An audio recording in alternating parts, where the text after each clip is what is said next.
free, so be happy. You can do whatever you like, you don't have to be ready.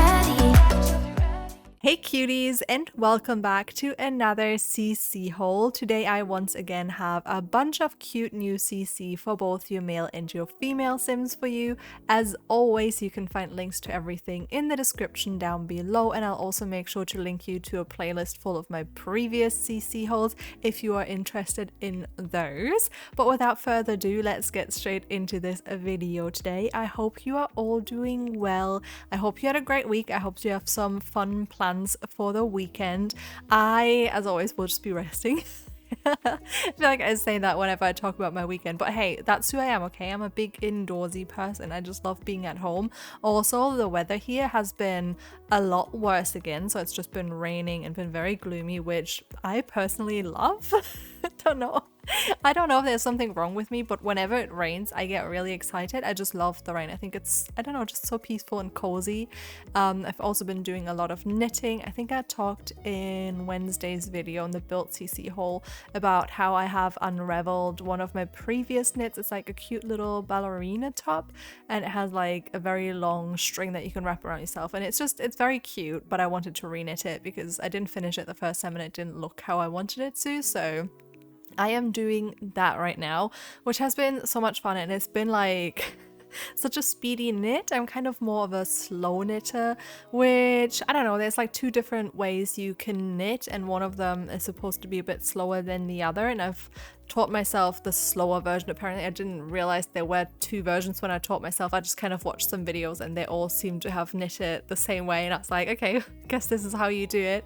And now I feel like I've gotten so used to it that I don't want to swap over. I also hold my yarn weirdly, so I don't know how that would work with the other knitting style, because I hold my yarn over my middle finger and people usually hold it over their index finger, but I also hold my pen really weirdly when I write, so I think it's connected to that. I don't know, my index finger just feels useless in that regard.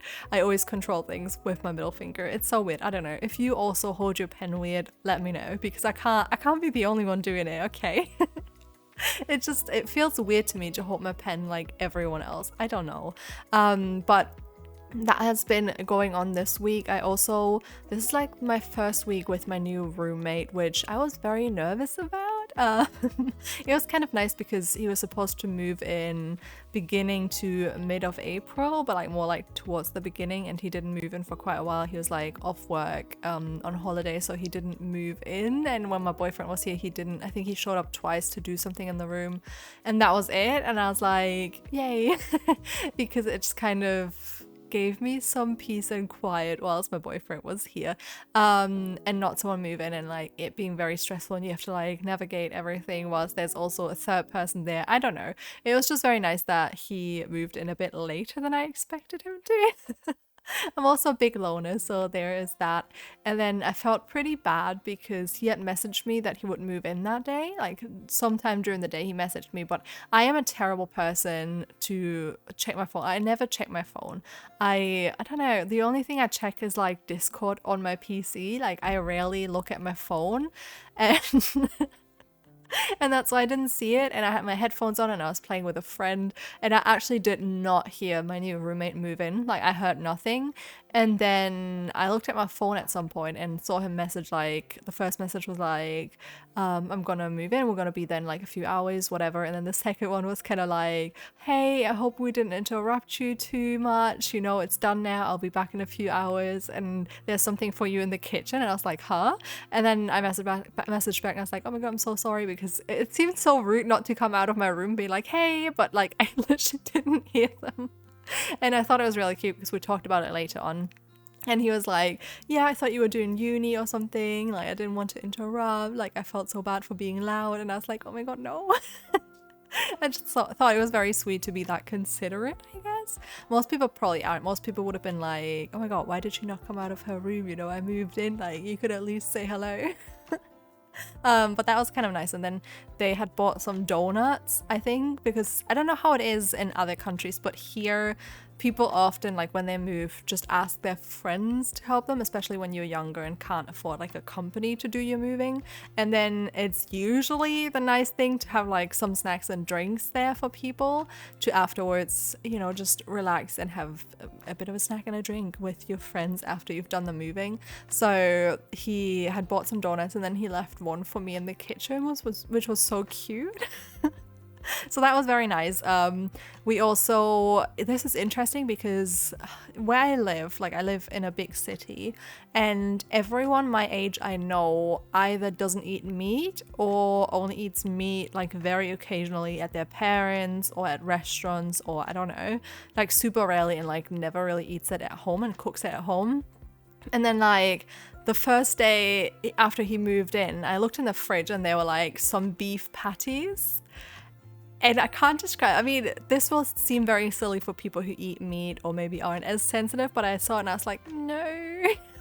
I forgot to ask if he's vegetarian because it's been so many years. I can't even tell you, probably like 5 or 6 years now that I've been vegetarian again. Well, pescatarian technically, but I haven't eaten meat in that time. And before that, I was a full vegetarian for a long time as well, with like a little break in between.